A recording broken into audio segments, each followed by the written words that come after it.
BAPS Swaminarayan મંદિર મહુવા દ્વારા 197માં ભગતજી મહારાજના જન્મોત્સવની ભવ્ય ઉજવણી કરવામાં આવી હતી અને તે અંતર્ગત વિવિધ ધાર્મિક કાર્યક્રમોના આયોજન પણ કરવામાં આવ્યા હતા. તો સાથે જ હોળી પર્વની પણ ઉત્સાહભેર ઉજવણી કરવામાં આવી હતી.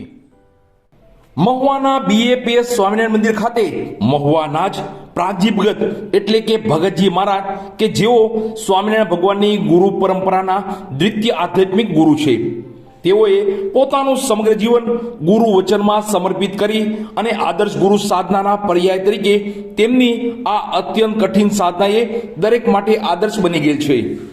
મહુવાના ગર્વ સમાન તથા સમગ્ર વિશ્વના 1200 કરતા પણ વધારે સ્વામિનારાયણ મંદિરમાં ગુણાતીત ગુરુ પરંપરામાં તેઓએ સ્થાન પ્રાપ્ત કરેલ છે.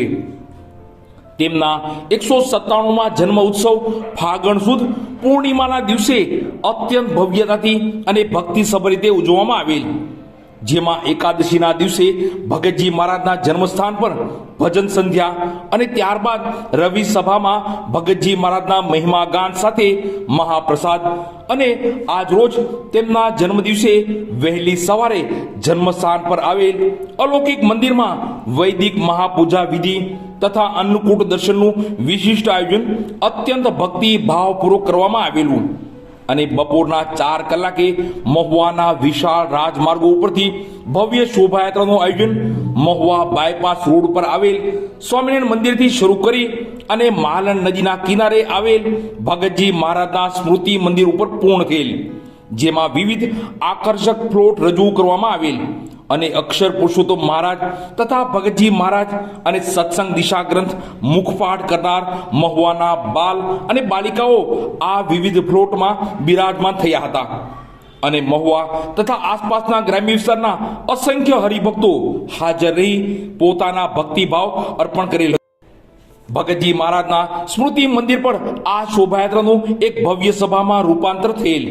જેમાં દેશ વિદેશના સંતો મહંતોની વિશિષ્ટ ઉપસ્થિતિ તથા બ્રહ્મ સ્વરૂપ પ્રમુખ સ્વામી મહારાજના અંતે વાસી સેવક તરીકે જેમણે સેવાઓ કરેલ હતી તેવા પૂજ્ય નારાયણ ચરણ સ્વામીની સમગ્ર જન્મોત્સવની ઉજવણી દરમિયાન ખાસ ઉપસ્થિતિ રહેલ અને તેમણે પોતાના વક્તવ્યમાં ભગતજી મહારાજના જન્મદિવસ નિમિત્તેના ગુણગાન રજૂ કર્યા હતા અને તેમનો મહિમા પ્રવર્તની વાતો કરવામાં આવેલ. અંતે બીએપીએસ મંદિરના કોઠારી સ્વામી દ્વારા સર્વનો આભાર વ્યક્ત કરવામાં આવેલ